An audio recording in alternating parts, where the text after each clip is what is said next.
Tara na guys, pasok! Ito na ang mga bisita.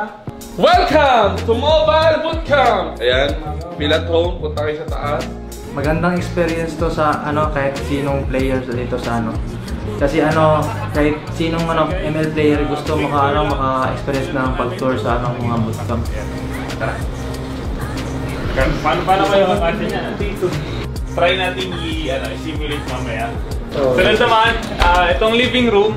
Next naman, punta tayo sa kakaiba naming CR. Kaya ito kasi yung pinaka nakakalito dito guys. So kapag gagamit kayo nito, ang dami kasing button. Walang flash yung namin, yung bowl. So dito talaga yun sa remote. Tapos kung gusto mong may dyan, RGB light, pwede rin. Dito tayo sa muna. So ito, dito kami kumakain. So ito yung yung snacks, saka drinks. So puno ngayon kasi darating kayo. So meron pang mga snacks dito, so maliban doon. So, Punta tayo sa third floor, maraming ganap doon eh.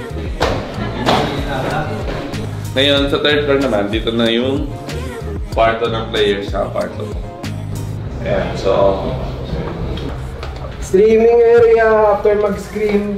So dito kami nagbubuhat nila Yue, kung meron sa inyo mga nag-workout yan. Madalas si Yue dito, kapawin, si Laundry. Bata man or matanda, kahit sino may-inspire talaga sa pag-tour dito sa bootcamp.